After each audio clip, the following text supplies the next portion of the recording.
always fun when this group gets back together. I feel like the league is still young and it's so special, and we're all so proud to be on the teams that we are. When we get here, it's just so exciting being able to reunite. A lot of us have grown up together through this program, so it always holds a special place, and getting to see those teammates that started as teammates, turn friends, turn bridesmaids, best friends, godmothers, stuff like that. It's just so special to see the people.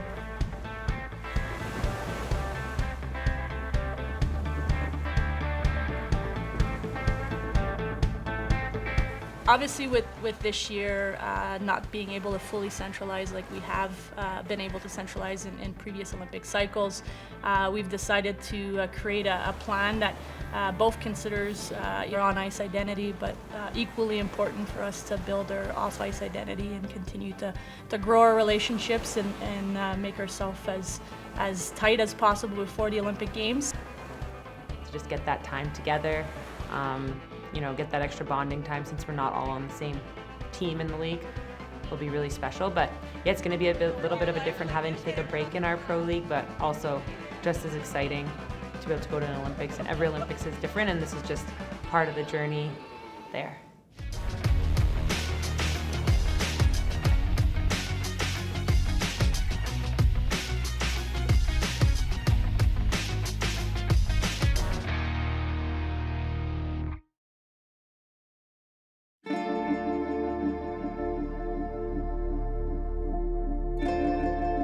SportsCenter begins with the news that the NHL and NHLPA have agreed that NHL players will not participate in the 2022 Winter Olympics in Beijing as COVID-19 cases continue to surge around the league. This will mark the second consecutive Winter Olympics that NHL players have not participated in.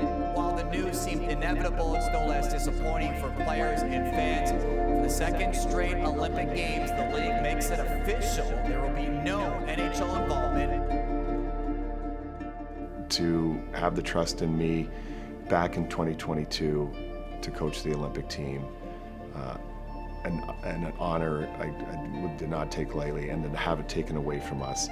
Never thought I'd get another chance to coach Team Canada, and 4 years later, here I am. And so to put me in a position for the Four Nations and now the Olympic team, Hockey Canada all the way. I've told this to Doug. I think we may not have picked the best team, the most high-profile team, but I thought we picked the right team.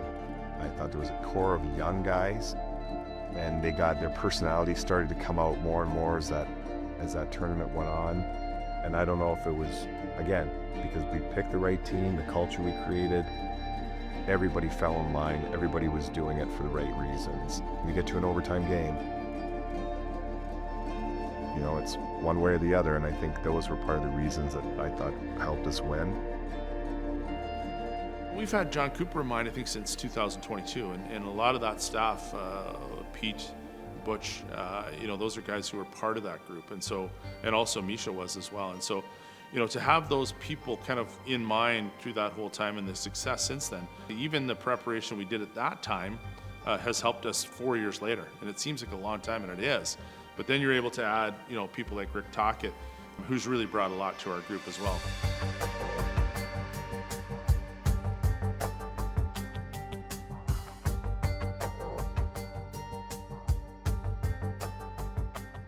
The night we arrive, so we have to skate that night, okay? And that's probably just you're not gonna, they're coming off a plane, you're not diving into systems. That's just gonna be see the big rink. The goalies get to see it. We've got Pete DeBoer, we've got Misha Donskov working with us full time on the preparation side, while John Cooper and Bruce Cassidy and Rick Tocchet are doing their thing day to day in the NHL, which is a grind itself. I think is a huge advantage to us. They've crossed over from coaching and coach preparation into management and player evaluation, giving a players and management perspective. It's been outstanding. Those practices matter. Like even in Four Nations, those first couple we had, Big time, for sure. They matter. And then you've got 3 good practice days in a row, and you got to decide, how much you want to use of that. We'd have to think about that, because that'd be 1, 2, 3, 4, 4 practice days in a row and then back-to-back games.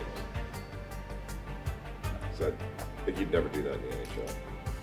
No, but maybe maybe instead of a day off, one of the days is a special teams walkthrough. Like maybe you're not juicing them, you're just going out and walking through some stuff, you know. But there's a lot of stuff we got to get put in. I like that we have to go do our job. We were trying to win a gold medal. Yeah, I don't think there'll be. We can set the table for that beforehand too. Is that the crux?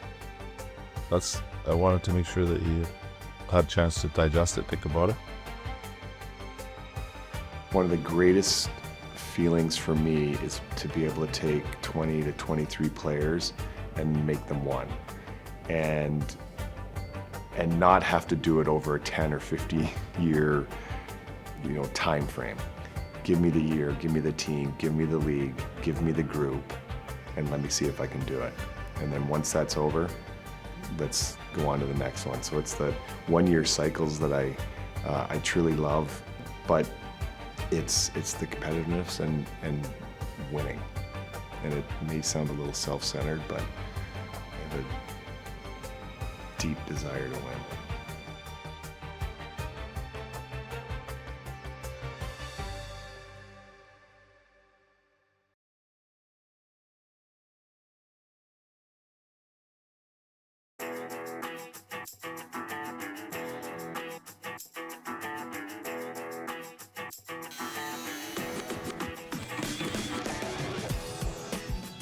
We're trying to get the guys together as much as possible. So we were in Calgary after the orientation camp for about a week. We're wrapping up a 10-day camp in Oakville now.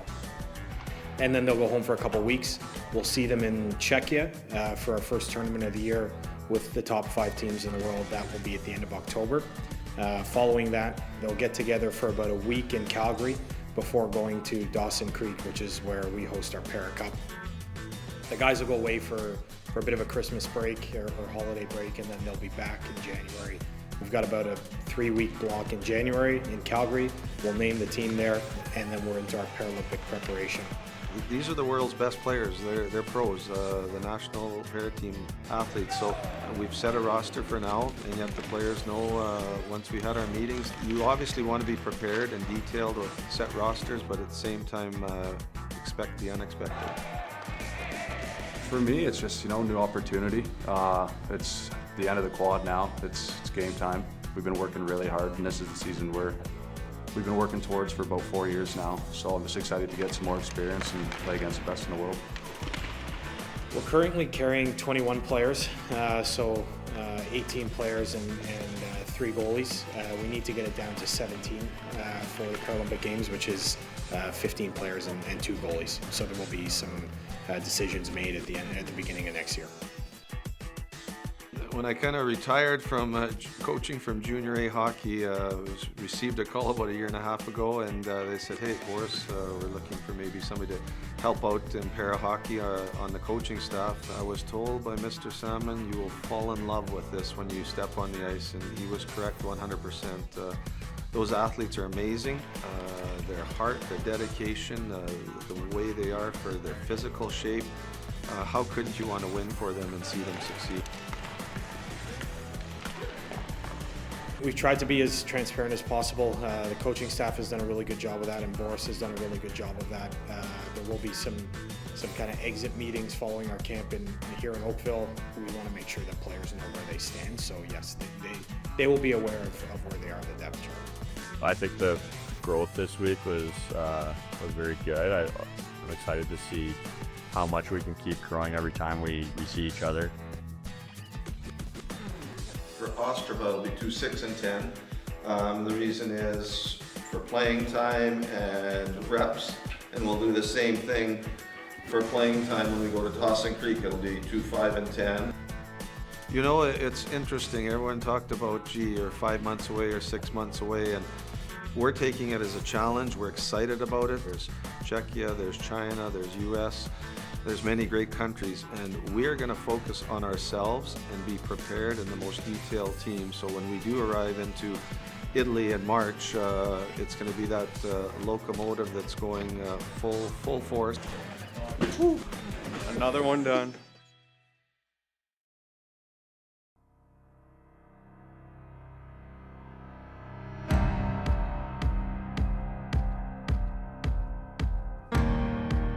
Ask the coaches, and I want you guys to think about, as you're doing this, the execution, it's not going to be 100%, but I want the intent and the thought process behind it to be 100%. A lot of the entries, what you'll find is the type of entry you get, or the best odds of your entry, are based on your breakout or how you came through the neutral zone. This year with us now playing in the PWHL, things look a little bit different. It's going to be interesting to see how it all plays out. I think one huge advantage is that we're playing in extremely competitive games leading up to the Olympics, so that's something that will be a benefit to every player who is selected to go to Milan. The beginning of the PWHL season this year, with it being an Olympic year, feels, I think, different than last year. I think for those of us who are fortunate enough to be members of our national team, there's a lot of focus on those teams outside. But I think as soon as we get into training camp with our club teams, I think that focus will switch quickly. The PWHL has completely changed, I guess, the opportunity we have to truly evaluate and see the best athletes in Canada, and to be able to put together probably a much more complete puzzle in the end because of the opportunities we get to watch our athletes and the platform they have to showcase what they can bring. We have a training block in Calgary, a training block in Toronto, a training block in Montreal, and it's sort of like a 2 weeks on schedule, 2 weeks off, and then we keep getting back together. At the end of the training blocks, we're looking to have 4 Rivalry Series games against the U.S. The rivalry games are always important. I think it's probably the one test that we see not only collectively where we are at comparatively to our biggest rivals, the Americans, but from an evaluation perspective, we're trying to select athletes in a team that can compete in a gold medal game. And it's important for us to see who can step up when it's that much faster, that much more physical. The competitive side of the game is just a little bit elevated when we play the Americans. So it's a perfect test to see where everyone fits, but also collectively where we are in our development and our growth as a team, and maybe what adjustments or tweaks we have to make to ensure that, again, we're stacking the odds on our side come Milan.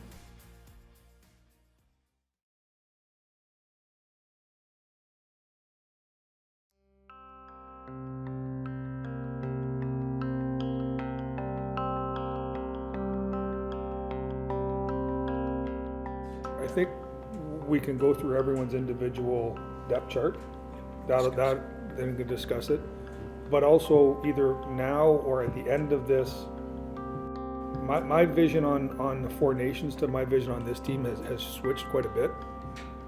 And you'll see that in my roster composition. I think what Pete and Mish can really, I want you guys to listen in and digest. And then we gotta bring Coop into it a little bit. Like, there's no sense putting a square peg in a round hole. Like, my vision is I think this team needs to be bigger and harder in the battle areas. Now, I want to hear what everybody else thinks. Like, do we want to go smaller, more skill up front? Like, because they're different animals. When I was putting my forward group together, we had a lot of smaller guys, so I kind of backfilled with size to make sure we had that covered. I know I know Coop likes, I agree with him, we like those big, strong D, they can defend. So that was factored in, but I think that was also factored in when we assembled our team for 4 nations. I think a lot of the discussion we've had over the year and a half that we've been at this has been, when I think of the actual tournaments, has been on finding guys to play with the top 2 centers, and and so I think they both have a type of player that works with them, creates space for them, knows how to play with them. So that to me was my top priority in trying to figure out how to build the team out. And when I'm watching the guys that are on the bubble, what would concern me a little bit is taking a player to play with a guy and that guy gets hurt between January and now you're out 2 players. We just played them. If he wasn't the best player on the ice, he had the most impact in the game. He just finds a way to impact the game. I think it's important we understand the coaching staff and stuff too. I know there's a real, first of all, they earn it. We just played Tampa. Hagel and Shirley are 2 of the best players on the ice, and I think there's a comfort level there. I think that's important. Schaefer's an unknown at this point, you know, and maybe Bedard's a bit of an unknown, but I think you need to watch them. Like, what are some of the things you think, from a coaching standpoint, you would like to see different? We were dead last in the 4 Nations in PK face-offs, and we're really thin on penalty killers. We ran 4, and one of them was Mark Stone. Small sample. It is, yes. Yeah, small sample too. Yeah. My thought was my logic was the Team Canada, you got so many good players. I always thought you don't need specialists if you've got these, I consider these guys superstars. You've got superstars that can do the job, put them out there. But if you don't have guys to do it, if you don't have a guy to win a face-off, you better bring somebody then to do that. He's not going on our power play unless we have an injury. I mean, he's a great fit for that. And he doesn't PK. So he bumps into our top guys. He's either going in the top 9 as an injury guy for me, or he's not. That's why he's just on the outside. To me, Celebrini he might be one of the best young guys in the game right now, and he's moved up my list. When we come out of December, I think we'd like to have 11 forwards locked in, and then we're honing in on 12, 13, 14. I think unless one of these 6 knock themselves out of the 6, we'll leave there with 6. Because I think we should take that full month of December to find out those last 2. Army, what for you, like when we're out now, what are the key things that you walk from us in terms of you're looking for these guys as we get to the final? Well, what I was gonna talk to Pete about was what I think would be comfortable for me would be to sit with Pete and Mish and Coop and go over this lock list, go over this. We'll get his thought, and then I'll report back to you guys on where our priorities are. Does that make sense? Yeah. But I think it's now important that he understands that we do have 16 of the. We believe we have 16 of the 25 spoken for. 8 of the 14, we have 6 of the 8. So that, and then the goalies.